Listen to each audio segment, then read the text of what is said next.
Digital mortgage startup Better.com invited 900 of its employees to a Zoom meeting last week to let them all know that they'd be laid off. I come to you with not great news. This came just before the holidays. CEO Vishal Garg announced the layoffs, citing market efficiency, performance, and productivity, and also accused the staff of quote-unquote stealing from their colleagues and customers by being unproductive. Fortune reports SoftBank-backed Better.com has a valuation of around $7 billion and last week received $750 million to go public via a SPAC. First off, this must be an incredibly challenging situation for those folks that were impacted. I'm deeply empathetic for those folks who lost their job, the businesses impact, the lives that have been changed forever.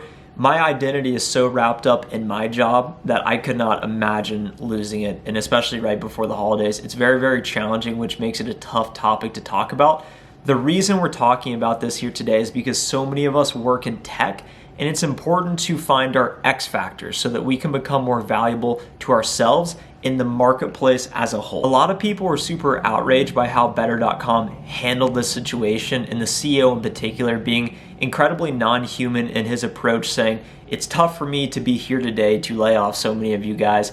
It came off really bad, but it's important to note that this is not the first company that's done layoffs. And case in point, I have some statistics here, is that in 2020, Uber downsized its workforce by 25%. It laid off over 1,900 people in the height of the pandemic. And also LinkedIn, a platform that I love, incredibly grateful for. I post on each and every day. So for those of you guys who aren't connected with me, connect with me now. LinkedIn in 2020 announced, after weeks of discussion, deliberation, the executive team and I, speaking for the CEO, have made the extremely difficult decision to reduce approximately 960 roles, about 6% of the workforce. They laid off roles in sales, wink, wink, and also recruiting as well. The point of this, guys, the reason I share it is that businesses are in business to generate profits and returns for shareholders. All of us, virtually every employee at every organization, even those employees at the very top, are expendable. And that may be difficult to hear for some of you, but it's the truth. And that's why it's important to talk about finding your X factor. Your X factor could look like figuring out how to generate money for yourself outside of your day job, or becoming the top 1% of your field. I'm gonna show you how now. If you enjoy business, sales, and tech content, leave a like on the video now and subscribe to the channel for daily posts. As we think about an X factor, making money outside of the workplace on your own, or becoming the top 1% of your field, let me talk about my approach, and then I'll share some strategies you can implement today in your life. I love my software sales job. This was my first job out of college. I love my employer. I'm incredibly grateful for the opportunity that I've had to start out as an SDR, sales development representative, and grow my income significantly, becoming an account executive. My goal is to be the best sales rep I possibly can by maximizing my potential. Hopefully that lands me in the top 1% of my field, but let's say I lose everything at Qualtrics tomorrow in my job. Let's say you lose everything tomorrow, like you were one of those better employees. Where do you go from there? You, of course, could hopefully rely on your network. Maybe you have a personal brand. Maybe you have other job opportunities. You don't want to become overly dependent on any one revenue stream. And that's why I deliberately last year, at the height of the pandemic, when I was pretty lonely, living by myself, working entirely remotely, I said, I need to change something. I'll never have more free time than I do now in my life, being forced in a stay-at-home order. So I started thinking about, what can I do to make money on the internet? It sounds so cool. I dreamt about it for years. You see the Shopify stores, you see the affiliate marketing, you see the, hey, click this button, do this course, and all of a sudden you'll start making money and be on the beach just like me. A lot of it's nonsense. So what you got to take away from this is you actually got to take action. But it starts with, where do you focus your action on? I decided that, hey, I want to make money on YouTube. I watch a lot of YouTubers. I don't even have a TV. I spend a lot of my free time watching YouTube because I love YouTube. It's so much fun that you can learn and get educated and be entertained all on one platform for free. So I decided I'm going to start making YouTube videos. I saw a Graham Stephan video. He's a personal finance YouTuber. He showed his income statement of $1 million a year on YouTube, and I said, that's unbelievable. He's no smarter than me. He's no smarter than you. If he can do it, we all can do it. So I started making YouTube videos on personal finance. I started doing it so that I could make money online.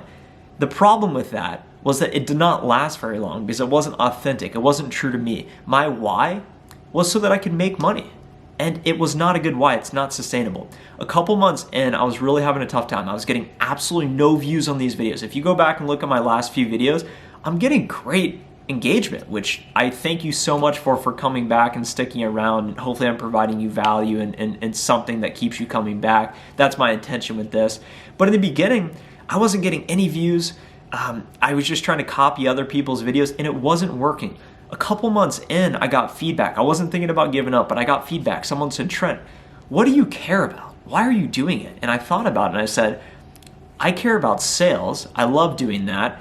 And helping other salespeople find success sooner rather than later in their careers, that's what lights me up. That's what gets me excited. So I completely pivoted the channel and exclusively focused on sales content. We're now starting to venture out a bit, getting our feet wet in the deep end with some other topics like current events. So let me know if you guys like videos like this, talkingaboutbetter.com. But I started exclusively focusing on sales videos, trying to help salespeople. And that's how I grew this audience into thousands of like-minded salespeople that are all smart, driven, making good money, trying to make more of their lives, expect more. And that's who I am as a person. So that's what I'm trying to attract, a community of like-minded people. I'm not here to sell you anything. I don't have courses. I don't have ebooks. I don't have any products. All I have are my ideas and my time that I put up online entirely for free behind an ad wall. And I do, of course, capitalize on AdSense revenue.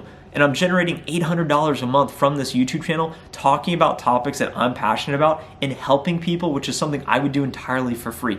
That is my X factor. If I lost my job tomorrow, I would double down on this. I'm in the game room right now at these ping pong tables. I thought it'd be a cool setting to talk about the final part of this video, how you can become the top 1% of your field. And if you're fortunate enough to be young in your life like me, I'm 26, I don't know if you'd consider that young, and you have an entire lifetime ahead of you, now is the time to double down. Now is the time to go all in. Follow your passion, find your vehicle, and decide what you want. It all starts with a decision. The Latin word for decision is incision, to cut off. You need to decide what you want, cut off all of the alternative possibilities, write down a list of what's holding you back. This is what I did. Drinking, any sort of drugs or alcohol, that holds me back. That makes me feel insecure. Watching TV, wasting time, not writing down my goals. These things hold me back from reaching my potential. So once I identified them, once I cut them out of my life, I then said, let me focus on the activities that can help me get closer to where I want to be.